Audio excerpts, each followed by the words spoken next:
Hey guys, so I just want to go through doing regression functions on your Ti-84 calculator. And it's actually going to work for most Ti-84s, or pretty much all the Ti-84s, and even Ti-83s would be a similar process. So the first thing I want you to do, just to make sure we can like start from scratch, is I'd like you to go second, and then down to memory. This is where all like the memory on your, it's like on your computer, right? The memory on your calculator is stored. So we can clear all lists because we're going to make a list. So we just want to make sure we're kind of starting from scratch. So clear all lists, and then actually have to push enter one more time. So done. Okay, now the first thing we're going to do is we want to make a stat plot, right? We actually want to make like a plot of our data that we're going to put in here. So what we're going to do is we're going to go second, and then I'm going to go up to this stat plot. And then the first thing I want to do is I want to turn one of these on. And the reason why I'm going to do that is because when I graph, I want to be able to see little points, right? I want to see my data on the actual graph. Up until now, we've just been typing in y is equal to, and then we get a line, right? But I'd like to actually see my points, so I'm going to turn that on. Okay, so then you can either push enter or 1. And then just change this to on. So just enter one more time, and then we should be good. So now it's on. So that's kind of done for us, like doing our settings. So now where everything is going to be on this calculator is going to be under stat, right? When we're making lists, we're kind of dealing with a bit of statistics. Okay, so click stat. All right. So now from here, we can where we're going to be doing most of our work is going to be under this edit. Okay, so now I'm going to edit this, and then if I go in, I should see a table. So it shows as L1 and L2, and this is really like our X value and our Y value for whatever table we have. So, okay, so I just threw some data in. This might be a typical question, right? Where they'll say, you know, if these are my X values and these are my Y values, what is the regression function for this data? Now, a couple things to note here. This isn't going to follow, like you can see that it looks like it would be like a linear relation, right? This one's going up by 1. And if these were going up by 2 every time, this would be a perfect, you know, y is equal to mx plus b situation, right? This would be like a linear relation. This one doesn't, but I'll show you what happens if we actually plot this data. So now that we have our list made, and since we turned on that stat plot, right, at this step here, we turn that on. Now when you press graph, our data should show up on our graph, but we can't quite see it, but I can kind of see at the top there I got something. And that makes sense, doesn't it? Our first point was, I forget what it was, but it was higher, right? So I just got to see higher. So I'm going to adjust my window settings. I'm going to change my X max to something like 20. Or sorry, my Y max, I mean. And there. So now we can see our data, right? And you can see this thing isn't perfect, right? It's not like a perfect straight line like we're used to. So what a regression function does is it's going to find the line of best fit for this data, right? So this could be a few things, right? This could be a straight line. This could be a linear relation. It could be quadratic. It could be sinusoidal, right? Like it could be all the ones we've dealt with. And it's up to you to figure out which one fits the data best. Looking to me like we should probably keep this thing linear, right? Just kind of based on the way it's looking. So here's how we do that. So now, so if we looked at it, we know what we're dealing with. Go back to stat, because all your stuff's pretty much going to be under stat. And now what we're going to do is we're going to switch over to calculate. So move over to calculate, and then we're going to just pick the line, the regression function, the regression that we think fits our data. So in that case, I'm going to pick AX plus B. Notice too, you also have this, like another one, line regression for A plus BX. That's the same thing. It just gives you your data a little different, right? This one's AX plus B, and this one just has the constant before and then the slope after, okay? Or in the variable after, okay? So I'm going to pick AX plus B. So I push enter. And then at this point, you can kind of mess with a few things if you want to, but for the most part, we are just going to go down to calculate. And then it's going to do some thinking. And then there you go.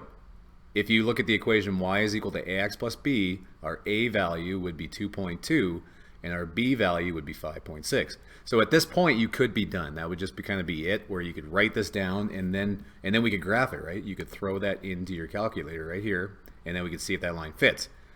I want to show you one more thing, though. Oh, shoot, I'm going to have to do that again. One second. I just had to go back to my line regression again. The other thing we can do, sometimes these numbers, especially you get like sinusoidal graphs and stuff, these are really long, right? There'll be like lots of decimals involved. And if you want a perfectly accurate answer, you kind of want to just copy this into my y is equal to, right? Into my function up there.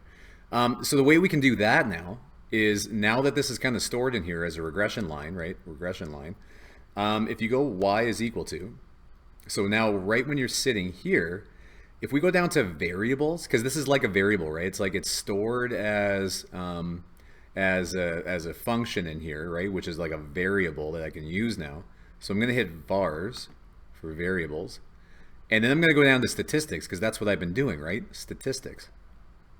So let's go down to statistics.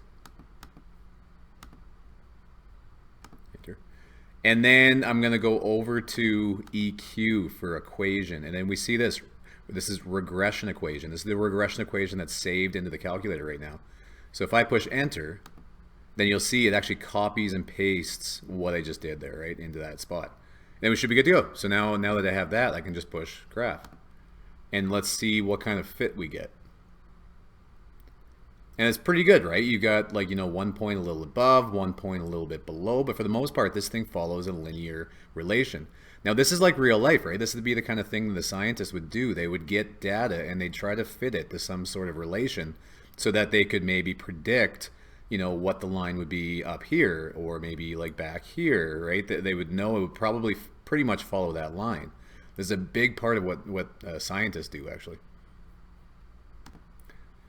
So now from here, you're pretty set up like we were in the other units, right? Now, no matter what we want, we could solve for it, right? So let's say that they said, what is the y value when the x value is 30? Okay. Well, at this point, what you could do is you could just put 30 in for x into your equation. You could do it by hand, right? And just solve for y. That'd be fine. But the other one we can do is we can actually put it into our calculator and solve for it that way. So the way we can do that is we'll go second and then calc, and I'm going to put in a value. So I'm going to put in a value like, and I'm going to want to put in, what did I say, 20? Yeah, let's put in 20. So if I say 20, right? So I'm going to show you this probably won't work. It's going to give me an error. And the problem on a Ti-84 is that it won't adjust my window settings. It's only going to be valid for things that I can see, right? So what I need to do first, let's go back to my graph. Go back to my graph here. I need to see farther to the right before it'll figure that that's a valid input. Okay, so I'm going to change my window settings here. So let's make sure that my X max is at least seeing the 20. So let's make it 25 or something. Okay, and let's make our Y max bigger too, just to make sure we can see it. I'm pretty sure you don't need to make the Y max any bigger. It'll still find it. It'll still give you the number, but it's nice to actually see it on the page. The X max is the one you need to make sure you change. So I don't know. What would that? Let's go like 50. It's probably way too big. All right. So now we should be able to see this thing, right? So let's go second and then calculate and then value. And now we're going to type in 20. So now, oh, I just saw it. Okay. So now we can see when X is 20, then Y, right, my output should be 49.6. Okay, so that's how we can find those. Now the other one that's very common would be if the Y value is, let's say the Y value is 15, what would the X value be on this line? Okay, so the way we would do that is if the Y value was 15, then I'm going to make a line at 15. Okay, so I'm going to go 15 and go enter. Okay, now I have two lines. And let's see what the way this looks, right?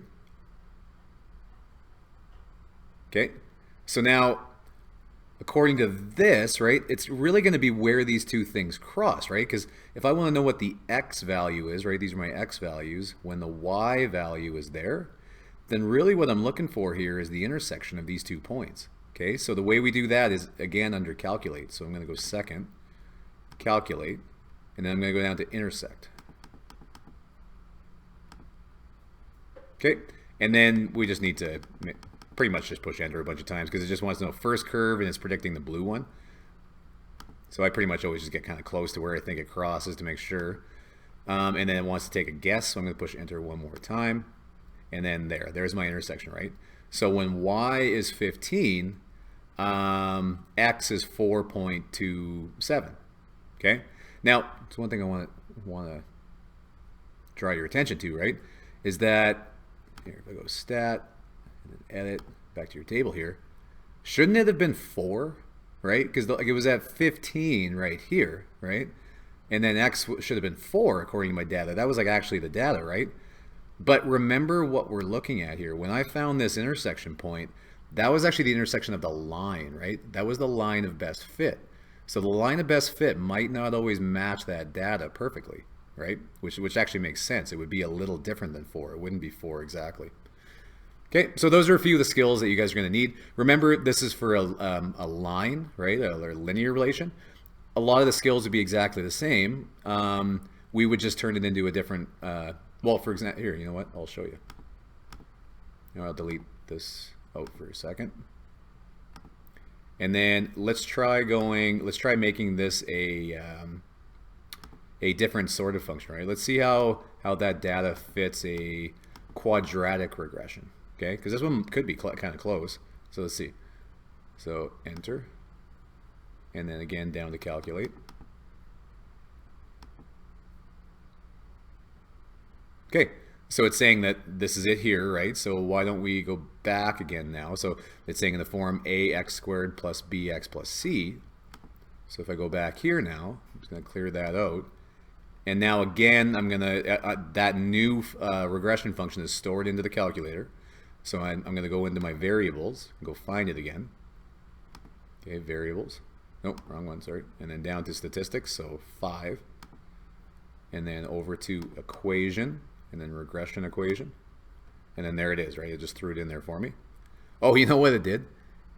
It threw a 0 in for x. That's cheating. It pretty much just ended up making it the same equation. Okay, anyway, it cheated on me there, but let's see. It should be like the same equation here now.